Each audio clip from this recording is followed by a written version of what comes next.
Voice of God.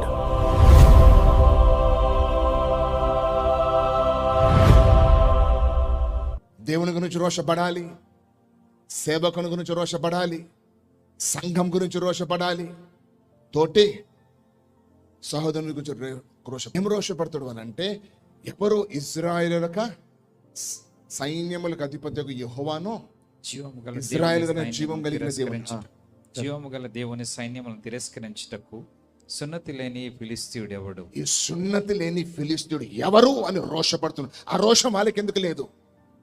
యుద్ధాలు చేసిన సైనికులకి ఎందుకు లేదు? అభిషేకమబడిన సౌలుకి ఎందుకు లేదు? ఈయన రోషపడుతున్నాడు. ఎవరు ఈ ఫిలిస్తీయుడు? జీవం కలిగిన దేవుణ్ణి అవమానించే ఈ ఫిలిస్తీయుడు ఎవరు అని ఆ రోషం క్రైస్తవునికి ఉండాలి. గుర్తుపెట్టుకోండి ఒకసారి. నిన్ను బట్టి దేవుని నామం దూషింపబడొద్దు. రోషంగా బ్రతికేవాడు ఎప్పుడు కూడా దేవుని పేరు నిలబెట్టడానికి ప్రయత్నం చేస్తాడు. ఎందుకు? నేను క్రైస్తవుడు అనే పేరు ధరించుకున్నా. నువ్వు ఏది చేసినా క్రైస్తవుడు అనే పేరు సమాజంలో గుర్తుపెట్టుకోండి ఒకసారి. యేసుప్రభు పేరున్నది నీ మీద, నువ్వు క్రైస్తవుడు అనే పేరున్నది నీ మీద. నువ్వు మాట్లాడేటప్పుడు, ప్రవర్తించేటప్పుడు, సమాజంలో బయట ఉన్నప్పుడు రోషపడితే, నిజంగా దేవుని కొరకు రోషపడితే దేవుని పేరు కింద పడకుండా చూసుకుంటావు నువ్వు. నీ ద్వారా దేవుని నామం అవమానం కాకుండా చూసుకుంటావు నువ్వు. రోషపడాలి సంఘం కొరకు, రోషపడాలి దేవుని కొరకు, రోషపడాలి పాస్టర్ గురించి. ఏముంది?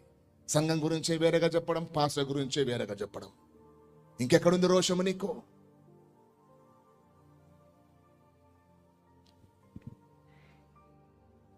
దావీదు రోషపడుతున్నాడు. దేవుని నామాన్ని దూషిస్తుంటే రోషపడుతున్నాడు.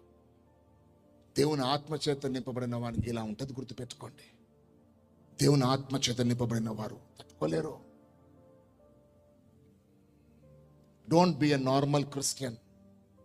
ఒక సాధారణ క్రైస్తవునిగా నార్మల్ క్రైస్తవునిగా జీవించకో. దేవుడు అంటాడు కదా, ఉంటే చల్లగా ఉండు లేదా వెచ్చగా ఉండు, కానీ నులివెచ్చగా ఉండకో. సో దావీదు ముందుకు వస్తూ ఉంటే గొలియాతు అని ఏమంటాడు దావీదును చూసి? He feels ashamed. He feels ashamed. సిగ్గుపడుతున్నాడు. సిగ్గుపడుతున్నాడు.